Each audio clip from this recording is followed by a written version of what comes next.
brown sugar. So pack it just like this so that it holds its shape.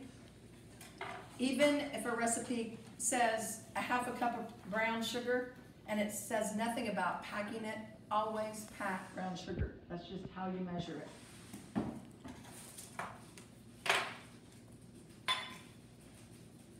Brown sugar can be found, you can get light brown sugar, dark brown sugar, dark brown sugar. It just has more molasses in it. You have to be careful. Brown sugar will turn hard if it's not in an airtight container. And you can, this sometimes works for me, sometimes it doesn't. You can put it in a bowl and put it in the microwave. If it turns hard, try microwaving it for just a few seconds. Sometimes it works, sometimes it doesn't. But something else you can do, have you ever heard of this? You can put a slice of bread or half a slice of bread in with your brown sugar, and it keeps it from drying out. No, it doesn't mold. It just keeps the brown sugar from getting hard. Okay, I've shown you how to measure dry ingredients. If you're measuring small amount of ingredients like cinnamon, or this is baking powder. Baking powder usually comes with a little straight edge. You can make a straight edge, and you still want to be precise when you measure even spices, especially baking powder or baking soda. And you just put your measuring teaspoon in here and level it off.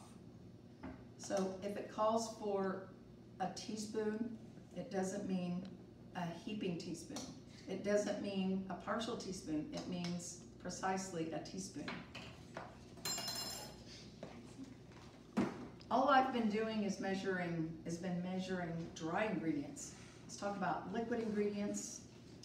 Liquid ingredients, you use a liquid measuring cup. Now, do I ever use a dry measuring cup when measuring water? Yes, I do.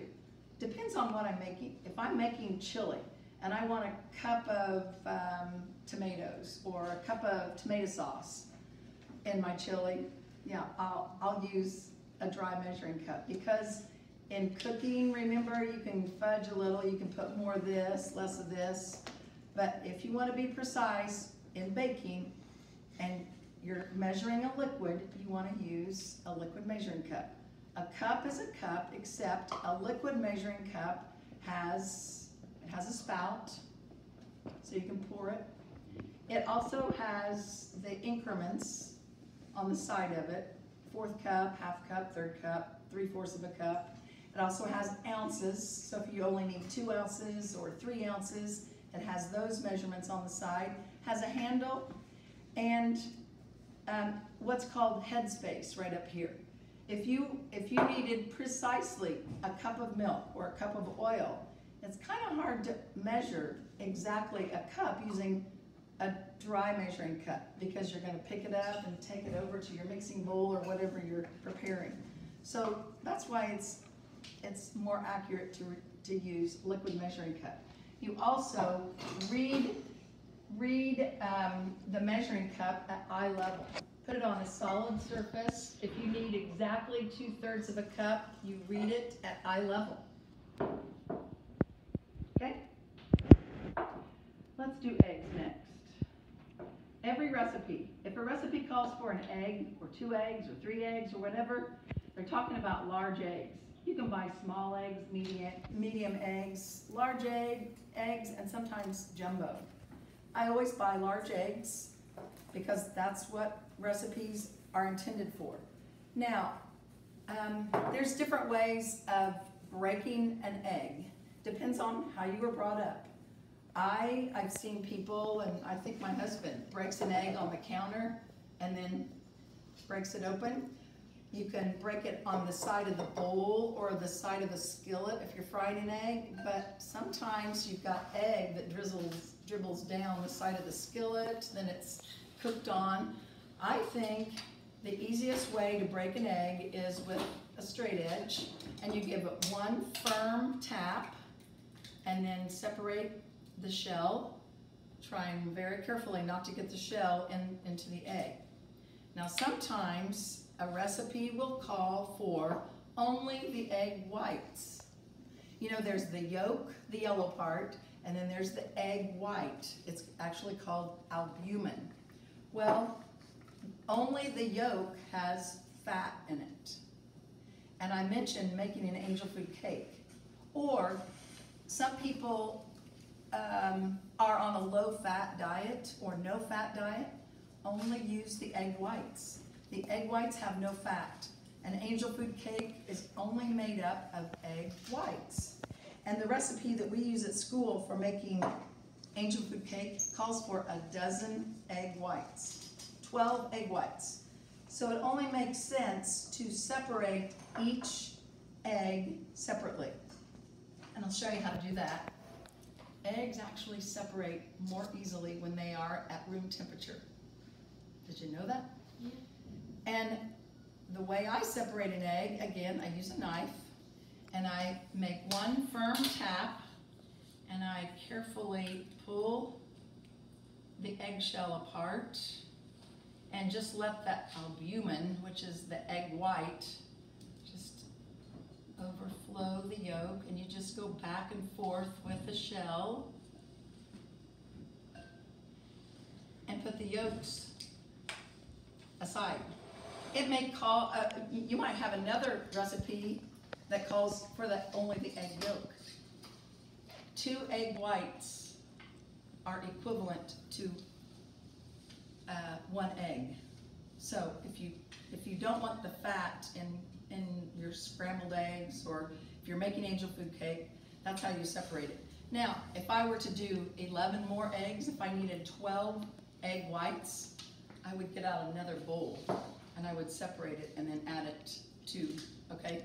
Do you see, I wouldn't want 7 egg whites in this bowl, and then the 8th egg, I get a drop of egg yolk in all 8 eggs. It ruins them all. Even a drop of yolk adds fat, and instead of having an angel food cake that's this tall, it'd be this tall. They just don't beat up and there's fat in it. Okay, butter or fat. Where does butter come from? Yeah, butter comes from fat or cream from cows. A cow. Now, I'll be honest, I only buy butter for my foods classes, and I only buy butter at home. I stopped buying margarine a long time ago for my own reasons, but where does margarine come from? It's not like lard. Lard is fat from pigs. Lard is great for making pie crust. I left that bowl of marshmallows soaking because Okay, perfect. Thank you. Thank you. Yep. Okay, so where does margarine come from? Butter comes from a cow. Margarine looks like butter, kind of tastes like butter. It's supposed to perform like butter. It doesn't. Comes from a plant. Yep. Soybeans.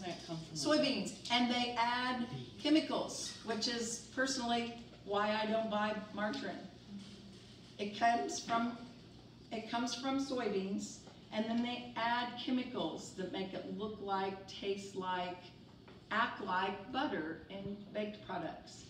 But I'm telling you, if you go to the grocery store and buy stick butter, there's all different kinds. And the less oil the butter has in it, the more water it has, and your cookies, your muffins, your baked products are not going to turn out the way you want them to, the less oil it has. When a recipe calls for butter or margarine, it's talking about stick butter or margarine, not the kind that comes in a tub and you spread on your toast. You know, it's soft. The reason, and I think that's one of your questions, the reason you don't want to, unless the recipe says use soft margarine, and I've never come across a recipe that says that, it's talking about using stick butter or margarine.